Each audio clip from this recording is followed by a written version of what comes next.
One-on-one with Red McCombs. Red is one of America's richest men. He dropped out of college to sell cars and ended up a billionaire. His interests range from autos to real estate to energy, even professional sports. He used to own the Vikings, the Spurs, and the Denver Nuggets. I had the rare opportunity to sit down for an FBN exclusive interview in his San Antonio office over the weekend, and I began by asking Red if we've got a business-friendly environment. He said no. I asked him why. First 2 years here of the Obama administration, there's legislation now already passed and on the books that we don't really understand. When I'm talking about we, I'm talking about the business community. You can take the Health Care Act and take 5 of your best internal accountants and ask them, how's this going to affect you after January 1? Each 5 comes up with a separate answer. Now, we're fairly a large, sophisticated operation. How a guy that's got 25 or 50 employees now is going to work with that, I don't know. So right now the uncertainty, which is what stops anybody from doing anything. Entrepreneurs, of course, really start the world, they build the world, and they're what make the world what it is. But they back off when you have so total uncertainty. So we really don't know where this administration is going.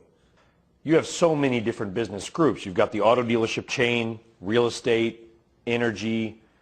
Let's just take one of your auto dealers then. For example, I don't know if they operate as separate companies or not, but you might fall in that 50 employees at a given dealership. How do you handle this? How are you handling? Well, all of our dealerships are bigger than that, so we would be over 200 employees at any one.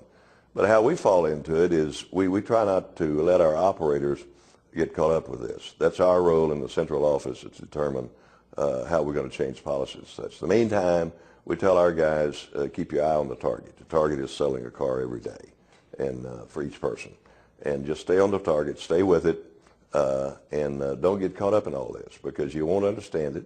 You're not going to handle it anyway, so they don't have to do that. We do that and pass it down to them. But they're waiting like, hey boss, are we going to expand next year? Are we going to build that second building you told us about? Can we go ahead and build a new body shop? No, we're on hold right now. We're waiting to see how this is going to fall out. I don't think we're unlike a lot of other. Thank you very much. All right, let's now continue our exclusive interview with billionaire Red McCombs. With all of his many companies and interests, McCombs still considers himself first and foremost a car salesman. It's where he got his start, and all the other companies that he founded came from his success as an auto dealer. He still owns one of the biggest groups of auto dealers in Texas. So we begin part 2 of our interview with Red by asking how auto sales are doing. Process is good. Not, we go from 17 million a year to 12 million, so you got to say not quite as good as it was. We always have tried to operate by giving people what they want, and when we find out what they want, we try to find a way to get it to them. You think we'll get back to 17 million cars sold nationwide in the next couple of years, or is that going to be a long way off? I think we're 5 years off. 5 years off? Right. And we will recover? Oh, yeah. Oh God, yeah. We do. Fortunately, we do have such a productive society, and it will continue to be so. And all of our young kids coming out of school, all of them are more productive than what they were 5 years ago.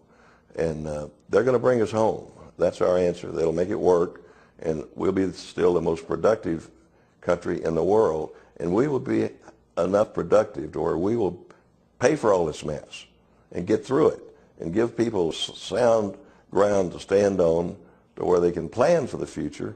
And they'll come and do it. They'll take the risk. When does housing nationally turn around? When does housing recover? It turns around when the people that are in the system now that have property that they can't pay for, when that actually comes back into the market and we get that out of the way, which I think will be another 2 years. That would depress prices in the short term, though. Of course. So we need another push down. Yes. To get the housing investors in that are going to buy the bank-owned homes, et cetera. We need to clean it out. Right. Absolutely. And that will happen too, I think. So I'm bullish. I'm bullish on the future of. Well, a few months ago, the auto racing world was shocked when an announcement came out that Formula One car racing was returning to America at a new track in Austin, Texas. Many doubted the plan because the promoters are relative unknown. But the man behind it is billionaire Red McCombs. And we wrapped up our exclusive with Red by asking if this track is really going to happen. They got the rights from 2012 to 2022, 10 years. And I was amazed that they got them. They got the ticket. They came to me and they said, we want somebody now to manage it and somebody to fund it, and that's my role.